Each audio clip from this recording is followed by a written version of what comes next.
Bismillahirrahmanirrahim. My name is Bilal Ahmed, and today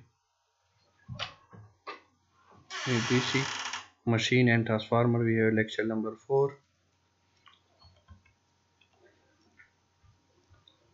So the topics are DC generators, working principle of DC generator, construction of a DC generator. So what is DC generator? Generator is a machine that converts mechanical energy into electrical energy. DC generator जो होता है वो machine होती है जो mechanical energy को electrical energy में उसको कन्वर्ट करती है. It works based on principle of Faraday law of electromagnetic induction. इसके काम करने का जो हसूल होता है वो इलेक्ट्रोमैग्नेटिक इंडक्शन के हसूल पे होता है. जैसे Faraday law of electromagnetic induction के कवानीन जो उसने कानून बनाया था उसके कानून के तहत इसका जो काम करने का तरीका है वो उस कानून के मुताबिक है. हमने इससे पिछले लेक्चर में हमने इलेक्ट्रोमैग्नेटिक इंडक्शन का Faraday law of electromagnetic induction जो है हमने ऑलरेडी स्टडी किया था. ठीक है. So the Faraday law states that anywhere a conductor is placed in a varying magnetic field. Faraday law के कानून के मुताबिक अगर हम कोई भी कंडक्टर किसी चेंजिंग या किसी वेरिंग मैग्नेटिक फील्ड में रखे जो हर लम्हा चेंज होती हो, so EMF is induced, तो इसके कंडक्टर के अंदर EMF इंड्यूस्ड हो जाएगा. And this EMF is equal to the rate of change of flux leakage. और जितना इस फ्लक्स लीकेज में जितना उसके अंदर चेंज होगा उसी चेंज के हमारा EMF उसी के बराबर होगा जो हमारा इंड्यूस्ड EMF होगा. This EMF can be generated when there is either relatively space or relatively time variation between the conductor and magnetic field. ठीक है. यानी मैग्नेटिक फील्ड और कंडक्टर के दरमियान में जो हमारा जो उसके अंदर जो हमारी जो वेरिएशन होती है उसी की बुनियाद पे हमारी ये EMF क्रिएट होती है. A DC generator is an electrical machine which convert mechanical energy into electrical direct electric current. अब जो है इससे पहले हमने कहा कि जो जनरेटर होता है वो मैकेनिकल को इलेक्ट्रिकल एनर्जी में कन्वर्ट करता है. अब जो DC जनरेटर होता है वो इलेक्ट्रिकल मशीन होता है जो कि मैकेनिकल एनर्जी को डायरेक्ट DC करंट इलेक्ट्रिसिटी में कन्वर्ट करता है. यानी हमारी DC जनरेटर की आउटपुट DC करंट होती है या DC इलेक्ट्रिसिटी होती है या DC एनर्जी होती है. There are two types of generator. Generator जो है दो किस्म के होते हैं. एक को हम AC के लिए यूज करते हैं, हम DC के लिए यूज करते हैं. यानी एक की इनपुट DC होती है और एक की इनपुट आउटपुट DC होती है. Both DC and AC generates convert mechanical energy. दोनों जो जनरेटर्स हैं तो नॉर्मली उसका काम मैकेनिकली टू इलेक्ट्रिकल एनर्जी ही कन्वर्ट करना है. लेकिन अगर DC होगा तो उसकी जनरेशन जो होगी वो डायरेक्ट पावर होगी और अगर AC जनरेटर है तो उसकी आउटपुट अल्टरनेटिंग पावर यानी AC होगी. A DC generator is also used as a DC motor by without changing its construction. DC generator को हम DC मोटर के तौर पे भी ही इस्तेमाल कर सकते हैं और उसके अंदर कोई कंस्ट्रक्शन चेंज भी नहीं होता. Therefore, a DC motor, otherwise a DC generator, can generally called a DC machine. इसी वजह से हम DC मोटर और DC जनरेटर को नॉर्मली DC मशीन भी कहते हैं कि उसमें DC मशीन में दोनों यानी मोटर और जनरेटर दोनों आ जाती है. That's why नॉर्मली कभी कभार हम DC मशीन यूज करते हैं जिसमें दोनों आ जाती है. Working principle. According to the Faraday law of electromagnetic induction के मुताबिक whenever a conductor is placed in a varying magnetic or a conductor is moving in a magnetic field. कभी कभार हम कंडक्टर को रखते हैं किसी वेरिंग मैग्नेटिक फील्ड में और कभी कभार हम मैग्नेटिक फील्ड को फिक्स करते हैं और कंडक्टर को उसके अंदर जो है मूविंग देते हैं. कभी कभार कंडक्टर की मूविंग, कभी कभार मैग्नेटिक फील्ड की वेरिंग. So the EMF जिसको हम इलेक्ट्रोमोटिव फोर्स कहते हैं, ईएमएफ, इलेक्ट्रोमोटिव फोर्स, उस कंडक्टर में इंड्यूस्ड हो जाती है। The magnitude of the induced EMF can be calculated from the EMF equation of the DC generator.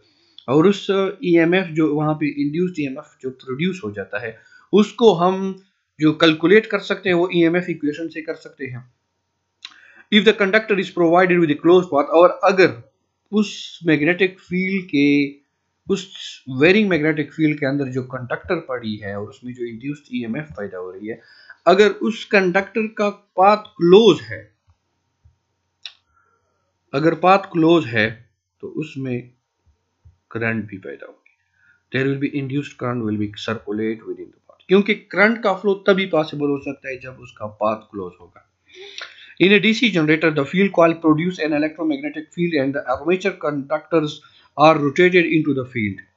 DC generator में हमारी जो फील्ड कॉइल होती है वो इलेक्ट्रोमैग्नेटिक फील्ड को जनरेट करती है, और जो आर्मेचर की जो कंडक्टर होती है वो उस फील्ड के अंदर रोटेट करती है, क्योंकि armature is like a rotor, इस वो जो है उसके अंदर घूमता है, यानी उसके इर्द गिर्द मैग्नेटिक फील्ड होता है, और उसके जो अंदर आर्मेचर कंडक्टर होता है जिसपे आर्मेचर वाइंडिंग हुई होती है, वो उसके अंदर घूमता है, उसके बीच में घूमता है। Thus an electromagnetically induced EMF is generated in the armature conductor।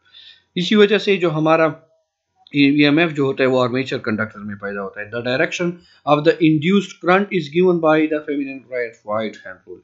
और हमने जो है ये feminine right hand rule और left hand rule हमने पिछले स्लाइड्स में या पिछले लेक्चर में हमने पढ़े थे, तो उसमें जो है कहते हैं कि जो करंट उसमें प्रोड्यूस हो रही है उसका जो डायरेक्शन होता है वो हम राइट हैंड रूल से मालूम कर सकते हैं। ठीक है, यानी ये उसके पोल्स हैं जिसको हम कहते हैं परमानेंट मैग्नेट्स पोल्स। ठीक है, यानी ये मैग्नेटिक है जिससे हमारी मैग्नेटिक क्रिएट होती है। दिस इज द रूटर या दिस इज द आर्मेचर। ठीक है, इसके अंदर ये आर्मेचर वाइंडिंग हुई पड़ी होती है यहाँ पे, ये हमारी फील्ड है, फील्ड वाइंडिंग होती है यहाँ पे। ठीक है, यहाँ पे हमारा करंट फ्लो करता है, सही है, और ये हमारा रोटेशन करता है due to this magnetic field. Construction of a DC generator. DC generator का अंदरूनी जो कंस्ट्रक्शन है वो क्या होती है, यहाँ पे इसने दिखाया गया है कि दिस इज द आर्मेचर। ये आर्मेचर के अंदर कंडक्टर्स हैं, इसकी वाइंडिंग हुई है। ये कम्यूटेटर है, ये बुशेस हैं, ये कम्यूटेटर हम आगे इंशाल्लाह इसको पढ़ेंगे। ये हमारे टर्मिनल बॉक्स हैं। ठीक है, ये हमारी फील्ड वाइंडिंग है, 1 2 3 4, मिसाल के तौर पर अगर ये 4 पोल्स वाले हैं तो अब इसमें 4 फील्ड वाइंडिंग हुई है। ठीक है, ये पोल्स हैं, तो इसमें अब हम कहेंगे कि 1 2 3 4 पोल्स। पोल्स 4 भी होते हैं, 2 भी होते हैं, और 4 से ज़्यादा भी हो सकते हैं, 8 भी हो सकते हैं, लेकिन 2 से कम नहीं होते, 2 ज़रूरी होते हैं। सही है, तो ये हमारी जो है, और ये हमारा योग यानी इसका जो ऐसी जो मेटालिक बॉडी या आयरन या स्टील की जिस पे ये सारी चीज़ें जो है वो लगी होती हैं, दैट इज द एक्सटर्नल योग यानी। So construction of a DC generation, what is yoke? The outer frame of a DC generator is called as yoke। यानी जो हमारा डीसी जनरेटर की जो आउटर फ्रेम होती है उसको हम योक कहते हैं। It is made up of cast iron और स्टील। ये आयरन या स्टील का बना हुआ होता है। It not only provides mechanical strength to the whole assembly but also carries the magnetic flux produced by the field winding. ठीक है, यानी योग जो होती है वो सिर्फ डीसी जनरेटर को मैकेनिकल स्ट्रेंथ नहीं बल्कि साथ में उसके लिए ये प्लेटफॉर्म भी देती है कि जितनी भी हमारे वाइंडिंग होती है, चाहे हमारी वो फील्ड वाइंडिंग होती है, वो भी उसके ऊपर जो है मतलब उसके साथ लगी हुई होती है, जैसे कि हम यहाँ इस शक्ल में देख सकते हैं। यानी हमारी ये पोल है और ये हमारी योक है, तो ये पोल जो है ये इस योक के साथ कनेक्टेड हुआ पड़ा है। ठीक है, इसके साथ लगा हुआ होता है, तो ये उसके लिए सपोर्ट भी प्रोवाइड करता है, और मैकेनिकल स्ट्रेंथ यानी उसको जो है एक बाहर से कोई चोट उस पर ना लगे, ये भी उसको एक प्रोटेक्शन देता है। Poles and poles show poles are joined to the yoke with the help of bolts or welding। कहते हैं कि ये जो हमारी पोल्स होती हैं ये योक के साथ जो है या तो बोल्ट्स यानी किसी पेचों के साथ उसके साथ कनेक्ट हुई होती हैं, या उसकी जो है पेवल उसकी जो है एक खासियत चीज उसकी वेल्डिंग के साथ उसको कनेक्ट किया जाता है। They carry field winding and pole shoes has a fasten to them, और इसी वजह से उसने जो है फील्ड वाइंडिंग और पोल के जो शूज हो उसको जो है आपस में झगड़ा होता है बड़े मजबूती के साथ। पोल शूज सर्व टू पर्पसेस, यानी जो हमारे पोल शूज होते हैं उनके दो काम होते हैं, पर्पसेस दो काम होते हैं। दे सपोर्ट फील्ड कॉइल्स, ये फील्ड कॉइल को सपोर्ट करते हैं, and separate all out the flux in the air gap, और जो है हमारा जो एयर गैप होता है उसको स्प्रेड करता है, स्प्रेड आउट यानी एक दूसरे से जुदा कर देता है। फील्ड वाइंडिंग, उसके बाद हमारा नेक्स्ट है field winding.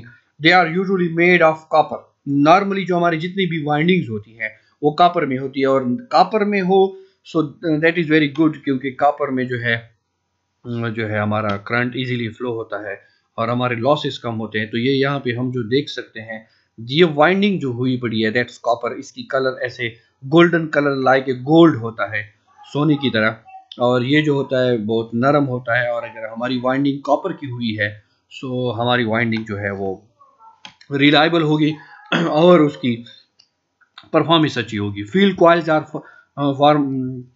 Farmer wound and placed on each pole, हमारी जो उसकी फील्ड कॉइल्स जो होती है वो हर उसके साथ वाउंड हुई होती है, यहाँ यानी ये उसके जो दरमियान में स्लॉट्स हैं तो उन स्लॉट्स पे ये उनके साथ ये होती है, and are connected in series, और आपस में सारे इनका जो कनेक्शन होता है वो सीरीज में सारी वाइंडिंग हुई होती है। ठीक है, they are wound in such a way that when energize they form alternative north और साउथ पोल, उसकी जो है उसकी वाइंडिंग इस तरीके से की जाती है कि जब हम उसको एनर्जाइज करते हैं तो उसके नॉर्थ और साउथ पोल जो है वो बन जाते हैं।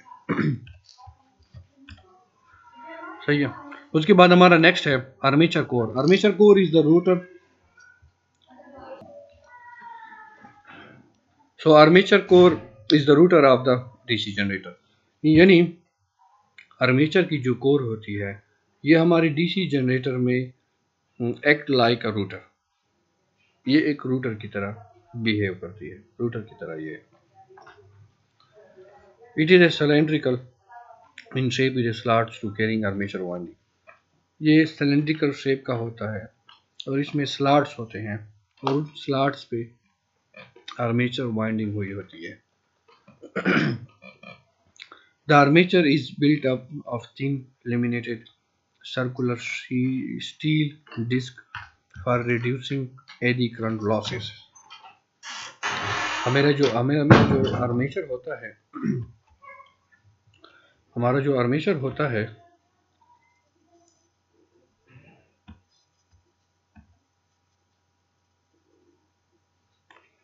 दिस इज आर्मेचर, तो ये आर्मेचर जो होता है इसके अंदर जो गैप नजर आ रहा है दीज आर स्लॉट्स, और ये जो आर्मेचर जो पत्रीदार होता है यानी ये स्टील के डिस्क से बनाया जाता है और ये इसके ऊपर जो है लेमिनेटेड किया होता है, लेमिनेशन की होती है या वार्निश लगाई होती है, यानी एक पतरी दूसरी पतरी से जुदा होती है ताकि हम इसमें ईदी करंट लॉस कम हो। जैसे कि हमने इससे पिछले स्लाइड में ईदी करंट लॉसेस का पढ़े थे, उसमें हमने पढ़े थे कि हाउ टू रिड्यूस ईदी करंट लॉसेस। तो ईदी करंट लॉसेस को रिड्यूस करने के लिए हम यहाँ पे उसको लेमिनेटेड करते हैं। It may be provide wire with air ducts for the air flow of cooling purposes। Armature is key to the shaft, यानी बाज़ औक़ात इसमें हमारे पास उन्होंने एयर गैप भी रखा होता है ताकि उसमें एयर का हवा का फ्लो हो और उसको जो है कूलिंग वाला प्रोसेस भी साथ साथ हो, क्योंकि ये आर्मेचर जो होती है ये गोल गोल घूमती है और बहुत स्पीड से घूमती है, तो ज़्यादा तेज घूमने की वजह से और ये हीट अप हो जाता है, तो इसके लिए थोड़ी सी कूलिंग की जरूरत होती है। Armature is key to the shaft, और ये जो आर्मेचर होता है ये शाफ्ट के साथ यानी ये जो आर्मेचर होता है ये हमारा शाफ्ट है, इस शाफ्ट के साथ ये कनेक्टेड हुआ होता है, ठीक है।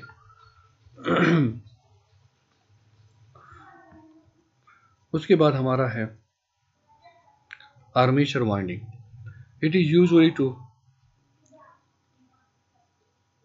Usually a farmer wound copper coil which resist in armature slots, यानी आर्मेचर के ऊपर आर्मेचर कोर के स्लॉट्स के दरमियान में उन्होंने आर्मेचर वाइंडिंग की होती है। Armature conductor are insulated from each other. Armature की जो कंडक्टर्स होती है यानी उसके अंदर जो वाइंडिंग करते हैं जिस कंडक्टर के थ्रू, वो इंसुलेटेड होती है, उसके ऊपर हम वार्निश लगाते हैं। And also from the armature core, और आर्मेचर कोर से भी उसकी जो है वो इंसुलेटेड होता है, क्योंकि हमारा आर्मेचर कोर भी जो है वो आयरन का बना होता है। आर्मेचर वाइंडिंग कैन बी वोन by one of two methods. अब ये जो आर्मेचर वाइंडिंग है ये दो तरीकों से होता है, ठीक है। यानी आर्मेचर वाइंडिंग हमारे डीसी जनरेटर में दो तरीकों से होता है। एक को हम कहते हैं लैप वाइंडिंग और एक को हम कहते हैं wave winding. Double layer lap और wave winding are generally used. Normally जो हमारे डबल लेयर लैप और वेव वाइंडिंग है, अब ये जो लैप वाइंडिंग और वेव वाइंडिंग क्या होती है, it is a very big topic. ये हम आगे इंशाल्लाह इसको पढ़ेंगे कि वेव वाइंडिंग और लैप वाइंडिंग क्या होती है और कैसे की जाती है, ठीक है। A double layer winding means that each armature slot will carry two different coils. Double layer का मतलब ये है, double layer winding का मतलब ये है कि आर्मेचर जो स्लॉट्स होती है वो यानी हर आर्मेचर स्लॉट्स में दो डिफरेंट कॉइल्स कैरी कर रही होती है, उसमें से फ्लो करती है, उसमें से लगी होती है, ठीक है। उसके बाद है हमारा कंस्ट्रक्शन ऑफ डीसी जनरेटर की जो इंटरनल डायग्राम है, ये हमारा ये है कि यहाँ पे हम देख सकते हैं कि हमने जितने भी उसकी कंस्ट्रक्शन देखी उसके हम ये सारे देख सकते हैं कि दिस इज आर्मेचर, ठीक है, this is the commutator, this is the wiring, this is the shaft. यानी ये शाफ्ट, ये आर्मेचर घूमता है आर्मेचर वाइंडिंग की वजह से, ठीक है, और आर्मेचर वाइंडिंग की वजह से, आर्मेचर के घूमने की वजह से ये शाफ्ट भी साथ घूमती है, ठीक है। This is the fan for the cooling purpose. ये हमारा एंड प्लेट है, यहाँ पे हमारी इसके अंदर फील्ड वाइंडिंग होती है, और ये हमारा स्टार्टर है। यानी ये रूटर मीन्स ये रूटर घूमता है, आर्मेचर घूमता है आर्मेचर, और ये स्टेटर है यानी ये हमारा उसके अंदर साकिन होता है, मैग्नेटिक फील्ड जो क्रिएट करता है, ठीक है। दिस इज द बुशेस, ये हमारी उसकी केसिंग है, ठीक है। उसके बाद ये है commutator and brushes. Physical connection to the commutator winding is made through commutator brush arrangement. Physical connection armature winding की जो होती है वो कम्यूटेटर और बुशेस से होती है। The function of commutator in a DC generator is to collect current generated in the armature conductor. Commutator का जो काम होता है डीसी जनरेटर में, वो आर्मेचर कंडक्टर से करंट को, जो जनरेटेड करंट है उसको कलेक्ट करना। Whether as in the case of a DC motor, commutator helps in proving current to armature conductor, ठीक है। The commutator consist, ये commutator जो है ये हमारा पूरा डिटेल में आगे टॉपिक आएगा। Consist of a set of copper segments which are insulated from each other, ठीक है। इसके कुछ सेगमेंट्स होते हैं जो उस कॉपर के बने होते हैं और आपस में एक दूसरे से इंसुलेटेड होते हैं। The number of segments is equal to the number of armature coils, और जो सेगमेंट्स की जो तादाद होती है वो आर्मेचर कॉइल्स की तादाद के बराबर होती है। Each segment is connected to the armature coil हर सेगमेंट जो होता है वो आर्मेचर कॉइल के साथ कनेक्टेड होता है and the commutator is key to the shaft, और कम्यूटेटर जो होता है शाफ्ट के साथ लगा होता है। Brushes are usually made from the carbon और ग्राफाइट। ये जो बुशेस होते हैं वो नॉर्मली कार्बन के बनाए जाते हैं या ठीक है ग्राफाइट के बनाते हैं। They rest on a commutator segments and slides on the segment when the commutator rotates, keeping in a physical to collect supply to the current। ठीक है, तो this is all about। ठीक है, तो आज की जो लेक्चर है, मुझे उम्मीद है कि आज का जो लेक्चर है वो आपको समझ आ गया होगा। तो आपकी जो लेक्चर में आज की जो लेक्चर में है, कोई भी आपको कोई भी मसला है, कोई भी प्रॉब्लम है तो आप ईमेल के थ्रू मुझसे पूछ सकते हैं। मुझे अपनी दुआओं में याद रखिएगा। थैंक्स। अल्लाह हाफिज।